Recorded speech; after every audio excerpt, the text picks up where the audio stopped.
የገዛ ሚስቴን ሲተኛት እንደከረሙ በተጨባጭ አርቃውን ሰብሮ ጨረሰው። በስማም ደግሞ እርጉዝ ናት። ከሱ ነው ከመደዋወሉ ፀጉር ቤት መሄዱ ነው የሚያስጠላው። እኔም በጣም ዊርድ ሆነብኝ።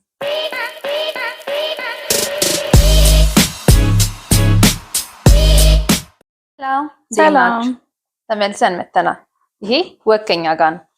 በሌላ ቪዲዮ ተመልሰን መተናል። የባለፈውን ቪዲዮ እንደወደዱት ተስፋ እናደርጋለን አይደል? ባለሽበቱን ኮሜንት ያያረጋችሁ አይደለም? በተለይም ሰብስክራይብ ያያረጋችሁ አይደለም? ብዙ ያያችሁት ሰዎች ሰብስክራይብ አላደረጋችሁም እና ሰብስክራይብ ያያደረጋችሁ የቤተሰባችን አባል ይሁኑ እና ደግሞ ሐሳብ አስተያየቶቻችሁንም አካፍሉን እንጂ ዝም አትበሉ። አሁን ወደ ታሪኩ እንግባ። እሺ ተጋብተን 8 ዓመት ቆይተናል። አንድ ልጅም ወልደናል። ሚስቴ መልከ ቁመና አብዝቶ የሰጣት ነች። እንደ ባል ቤቴን አጓድያ አላቅም። እሷም ትነግዳለች። ሆኖም በጣም ከፍተኛ አቅም ያላቸው ዝነኛ ሀብታሞች፣ ዲያስፖራዎች፣ የውጭ ሀገር ዜጎች በሚስጥር የተገናኙ ገንዘብ እንደሚከፍሏት የገዛ ሚስቴን ሲተኛት እንደከረሙ በተጨባጭ አረጋገጥኩ። በተገናኟት ቁጥር በትንሹ 10,000 ብር እንደሚከፍሏትና ገንዘቡ ኑሯችንን ለመለወጥ እንዳዋለችው ነገረችኝ። ነገሪናት አላለም እንዴ? ኑሯችንን ለመደብ ከእያንዳንዶቹ ወንዶች ጋር የረጅም ዓመት የደንበኝነት አይነት ጠለቅ ያለ ግንኙነት እንደነበራት አመነችልኝ። በተለያየ ጊዜ ዕቃ ለማምጣት ወደ ተለያየ ቦታ ልሄድ ነው እያለች የምትሄደው እነዚህ ወንዶች ጋር ነበረ። ትዳሪ መቀጠል አለበት? ጥያቄ ምልክት። ወይስ ልፍታት? እንዳልፈታት ከሷ መለየቱ ሞት መሰለኝ። ትዳሩን እንዳልቀጥል ራሴን ማሳመን አልቻልኩም። የመፍትሄ ያለ በስማም ምንድነው? ከባድ ነው በጣም ምንም ጥያቄ የለውም። ደግሞ ሲጀምር አላውቃትም። ደንበኞች አሏት። ሲያገባት መጀመሪያ ማወቅ አልነበረበት? ከማግባቱ በኋላ ሲሆን ረጅም ዓመት ቆይ ነው 8 ዓመት አይደል ብለሽ የምትገቢበት አይደለም። ትዳር መታወቅ አለባት። ኖ እኔ የምልሽ መጀመሪያ ሳይሆን በኋላ የጀመረችው ነገር ሲሆን ግን ደግሞ የረጅም ዓመት የደንበኝነት ከባድ ነው። ሲቀጥል ደግሞ አሁን ኑሯችንን ለማሸነፍ ተጠቀምኩት ያለችው ነገር ብዙ አያስጌድም። ለምን አትይም? ነጋዴ ናት። እሱ ደግሞ እንደወንድ ኑሮዬን ቤቴን አጓድያ አላቀብሏል። ስለዚህ ምንም የሚያሳምን ነገር አይደለም ያነሳችው። ሰላም አምናለታለች። ምን ያህል ብትኖር ኑሯችንን እንድንደጉም ነው ብላ በጣም በዛ ላይ ለወንድ ልጅ ደግሞ አስቢው ምን ማለት ነው? በጣም ከባድ ነው። ለምንድን ነው ግን ሰው እንደዚህ የሚያደርገው? እኔ ምን አውቄ ማለት አሁን ሱስ ነው የሚመስለኝ። ለምን አትይ? ቤቱን አጓድሎ ካላወቀ እሷም ደግሞ ንግድ ላይ የተሰማራች ሴት ከሆነች ኑሮን ማሸነፍ ያቃታቸው ሰዎች አይመስለኝም ካወራው አንፃር ማለት ነው። ስለዚህ ይሄ ምንድነው? ሱስ ነው። ሁለተኛ ደግሞ እሱ አሁን ተሞኝቶ ነው። አሁን እሷ ማጣት ሞት መሰለኝ ያለው ሜቢ ታውልት ይችላል በደንብ 100%። ለምን አትይም? ነገ እቺ ልጅ አሁን ለገንዘብ ነው እንደዚህ እያደረገች ያለችው። ነገ አንዱ ዳያስፖራ ወይ ደግሞ አንዱ ባለሀብት ላገባሽ ፈልጋለሁ ምናምን ቢላት ትታው ነው የምትሄደው። ልጁን አስቀምጣለን ነው ትታው የምትሄደው። የዛን ጊዜ ደግሞ ሁለት ጉዳት ነው የሚሆንበት። ስለዚህ እኔ ቀድሞ ብሄር ነው የሚሻለኝ። እኔ ማለት ኧረ ፍታት ግን አይባልም እኮ። ፍታት አይደለም እኮ ፍታት ሳይሆን ያው ስልሽ ቀድሞ መሄዱ እርግጥ ነው። እቺ አሁን የብዙ ጊዜ ደመኞች አላት ናት። ፕላስ ደግሞ አመነችለት።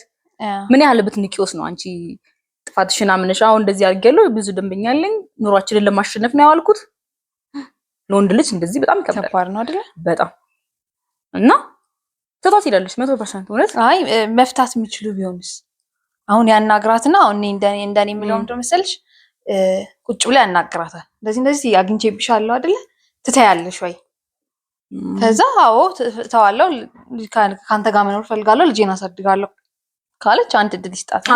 አንድ እድል ስጣትና ከዛ ሙክራት ያት። ግን ለውጥ ካላየህባት ቀድመ አንተ እቺ አሁን ነገ ለልጅህም ጥሩ ስብዕና ያላት እናት ናት ስላልሰማን አሁን ፍታት ተዋት ምናምን አይባልም። ግን ደግሞ ምን መሰለሽ አሁን ደግሞ እሱ እንዳለው አይነት ስቶሪው ላይ እንደተናገረው አይነት ሰው ከሆነ በደንብ ለቤቱ ፕሮቫይድ የሚያደርግ ሰው ምናምን ከሆነና እንደዚህ የምታረግ ከሆነች እቺ እኮ ነገር የወለደችው ልጅም ጥሩ ስብዕና ያላት ምሳሌ እናት አይደለም አትሆንም። ስለዚህ ለልጅም አትሆንም ለሱም አትሆንም። ግን አንድ እድል ስጣትና እንደኔ ቁጭ ብለህ አናግራትና ከዛ እለወጣለሁ ካለች ሰታት ሞክራት የመጨረሻ እንጂ ከሷ መለየት ሞት መስሎኛል ምናምን ብዙ አያስኬድም ካደረገችው ነገር አንፃር ማለት ነው። ዝም ብሎ ፈቶ ትቶ መሄድም ደግሞ በመሃላችሁ ልጅ አለ ከባድ ነው። ደግሞ እውነትም ነገ ጸጸት እንዳይመጣ እሱ የምርም የሚያስፈልጋትን ነገር እያሟላላት ነው የሚለውንም ጠይቃት። ሜቢ አጉድሎ ባለው ሊኖር ይችላል ካንተም ግን ቢጎል ራሱ ወይ እንጃ አላውቅም። እንዴት አንቺ ሌላ ሰው ጋር በገንዘብ ባለትዳር ሆና እኔ የመጀመሪያ ጥፋቱ እሱ ላይ ነው ራሱ እንዴት ነው መሰለሽ ሲያገባት ለማግባት ይዘጋጅ መጀመሪያ ማወቅ አለብሽ ሰውየውን ባክግራውንዱን ማወቅ አለብሽ። በፊት የሌለው ባህሪዋ ደግሞ ትዳር አይመጣም። በዛ ላይ የረጅም ጊዜ ደንበኝነት ደግሞ በጣም ከባድ ነው።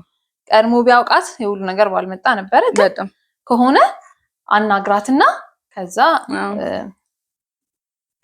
የምትወስነውን ትወስናለህ። አልሻሻል ካለች ማለት ነው።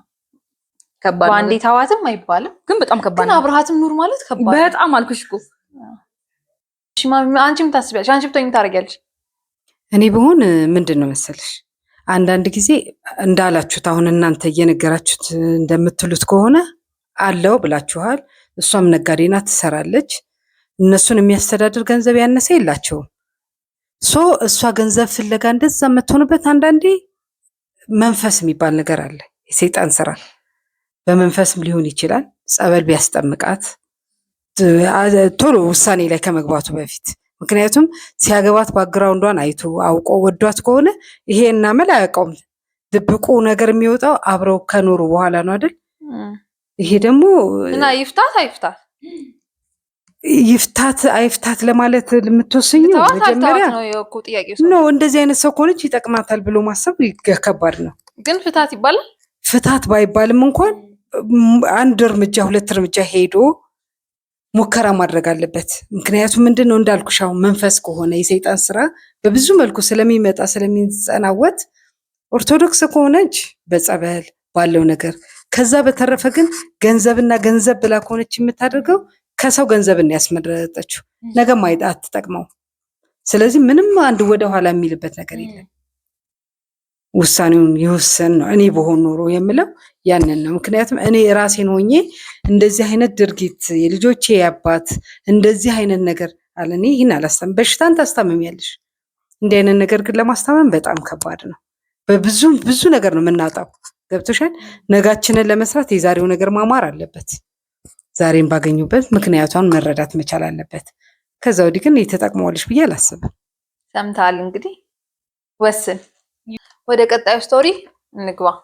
ሰምተሃል ምን እንዳለች እንግዲህ እናንተም ሀሳብ አስተያየቶቻችሁን ወደ ቀጣዩ ስቶሪ በቃ እስቲ አማክሩኝ። ከባለቤቴ ጋር የተዋወቅነው ተማሪዎች ሆነን ነው። ሳውቀው በጣም ቁጥብ፣ ንግግሩ ቁጥብ እና ከጥቂት ሰዎች ጋር በቃ ኩሩ የሚባል አይነት ነው። እሺ ያን ባህሪውን እርጋታውን ነበር እኔ የምወድለት። በትዳር 11 ዓመት ሊሞላን ነው። 2 ወንዶች ልጆች አሉን።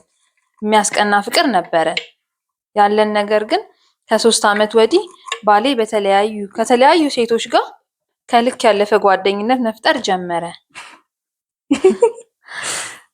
ባለፉት 8 ዓመታት ከማንም ሴት ጋር አንዳንዴ ለስራ ካልሆነ ሲደዋወል ሰምቼው አላውቅም። አሁን ግን ሰዓት ራሱ አይመርጥም። በስመ አብ የገንዘብ እርዳታም አልቀረውም። ምን ማለት ነው? እየተረዳ እሱ ነገር እኮ እየተረዳ አይ መርዳት ይመስለኛል። የገንዘብ እርዳታም አልቀረውም። የሚገርመው የሆነ ባለው ነገር ደስተኛ አለመሆኔን ነገርኩት። ገደብ እንዲያበጅለት ብነግረውም እሱ ግን እንዴት ትጠረጥሪኛለሽ? የቤት እቃውን ሰብሮ ጨረሰው። ደግሞ እኮ የሴቶቹ መብዛት ዛሬ በአንዷ ከተጣላን ነገ ደግሞ ከአንዷ ጋር ጥብቅ። ሁሌ ሳነሳበት ያንቺ አስተሳሰብ ችግር ነው እንጂ እኔ ለኔ ምንም አይደሉም ይለኛል። ምንም ካልሆኑ ለምን አታቆምም ስለው ለምን አቆማለሁ ይለኛል። እኔም ሰልችቶኝ ታውኩት። ነገር ግን ሰሞኑን ምን ተፈጠረ መሰላችሁ? አሁን በቅርብ ያወቃት የመስሪያ ቤት ልጅ እኛ ሰፈር ተከራይታ ገባች። እናም ጠዋት ማታ አብረው ነው የሚሄዱት። ደግሞ እርጉዝ ናት። ከሱ ነው እስቲ የመስሪያ ቤት ልጅ እኛ ሰፈር ተከራይታ ትገባለች። ጠዋት ማታ አብረው ነው የሚሄዱት። ደግሞ እኮ እርጉዝ ናት። እናም ባለቤቷ ገና የማትነግረው ስለ ባለቤቷ ገመና የማትነግረው ነገር የለም፣ ስለ ባሏ ገመና ሳይቀር። እኔው ደግሞ አብሯት ፀጉር ቤት ሳይቀር ይሄዳል። ሴቶች ፀጉር ቤት አንቺ እንዴ! ይሄ ደግሞ ምን ጉድ ነው አንቺ? ምን ጉድ ነው ብቻ። እሺ እናት ጠፋብኝ። ሴቶች ፀጉር ቤት። እናም ስትደውል በእሱ ቤት እንዴት ነበር? ቤት ሳይቀር ይሄዳል። እናም ስትደውል በእሱ ቤት እኔ አላውቅም፣ ተመላልሶ ነው የጠየቃት ስትወልድ ነው። እናም ሄደ። ይህንን ያህል መቀራረብ አላስፈላጊ መሆኑን ስነግረው አንቺ ችግር አለብሽ ነው የሚለኝ። የሚገርመው ጭራሽ ትላንትና ልጆቼን ይዤ ክርስትና ሄዳለሁ ቢልስ እኔም ደግሞ ልጆቼን እንዲሄዱ አልፈልግም ስነግረው ተናደድኩ ብሎ የቤቱን ዕቃ ሰባበረው። አሁን መታገሱ ሰለቸኝ። በቃ የተወሰነ ጊዜ ከፊቱ ዞር ማለት እያሰብኩ ነው። ምን ትላላችሁ? የተለየ ሀሳብ ካላችሁ። ይሄ አንቺን እንዳይሰብርሽ ነገር ዕቃ ሰባብሮ ሲጨርስ እሷ እንዳይሰባብራት ሴቶች ፀጉር ቤት ይሄዳል። ደግሞ የሚገርምሽ ነገር ወንዶች ፀጉር ቤት የራስሽ እንኳን ለሌላ ሴት አይደለም ማለት ነው ከመደዋወሉ ፀጉር ቤት መሄዱ ነው የሚያስጠላው። እኔም በጣም ዊርድ ሆነብኝ ስልሽ ፒክ ሊያረጉት ሜቢ አሁን ፒክ ሊያረግሽ ምናምን እኮ ጨርሽ ምናምን ሊወስድሽ ይችላል። እሱም ከውጭ ሆኖ ምናምን ይሄ ፀጉር ቤት ይገባል ነው። ከዛ ሁለት ወንድ ልጆች አሉት። ግን በመጀመሪያ ደረጃ ማለት ነው እርጉዟ ሴት የምርም ባል አላት ወይ? ከማን ነው ያረገዘችው? ምናልባት እሷም ቺት እያደረጉ ልጁ እናቴ እሱን አጣሪ እውነት ባል አላት ወይ? ቀስ ብለሽ ይሄን አጣሪ። ምናልባት ልጁ የሱስ ቢሆን ትውውቃቸው ከእርግዝናው በፊት ነው ከእርግዝና በኋላ የሚለውን አሁን ልጁ ቢሆን ምን ታደርጋለች? ግን ባል አላት ብሏል እኮ። ግን ደግሞ ሁለቱ ኦቨር ግንኙነት ፀጉር ቤት ድረስ ስለ ባሏ ገመና የነገረችው ከሆነ እሷና ባሏ ስምምነት ሊያደርጉ ማለት ነው። ስለዛ ይሄ ሊፈጠር ይችላል። በጣም ትልቅ ፕሮባቢሊቲ ያለው ነው በጣም የመፈጠር። ልጄ ማን ነው የሚለው ጭራሽ ክርስትና ልጆቼን ይዤ እሄዳለሁ ፀጉር ቤት ድረስ እየገባ ከሆነ። ግን 11 ዓመት በትዳር ቆይተዋል። ለመጨረሻ ጊዜ ታናግረው ልጁ መጀመሪያ በጣም ቁጥብ ምናምን ስለነበር አሁን የኛውን እንትን እየተወጣው ግን ምን ትቀልሽ አሁን እንደዚህ እኮ አለ። አሁን ጭምት የሆኑ ሰዎች ምናምን ላይፍን አላየንም ብለው የሚያስቡ ሰዎች አንድ መስመር አንዴ ካዩት በኋላ በቃ ነው እንዴ አሁን ይሰራናል ልክ በ40 ዓመቱ ብድግልና ከዛ እንደዛ ማለት ነው። አዎ ከፊቱ ዞር በይ ለትንሽ ጊዜ ራስሽን አረጋጊ። ቢያንስ የሷ ክሬዲት ይገባዋል። ልጆቹን ጥላ ይዛ ነው እንጂ የቤቱን ዕቃ የሚሰብርበት ነገር ይሄ ደግሞ ንዴቱን መቆጣጠር የማይችል ነው። ይሄ እኮ ነገ እኮ ካጠገቡ የሚሰብረው ዕቃ ሲያጣ አንቺ ካጠገቧ ካለች እሷን ነው ሰብሮ የሚጥላት እግዚአብሔር። ምክንያቱም እልሁ የሚወጣው በየነ ነገር በማስበር ከሆነ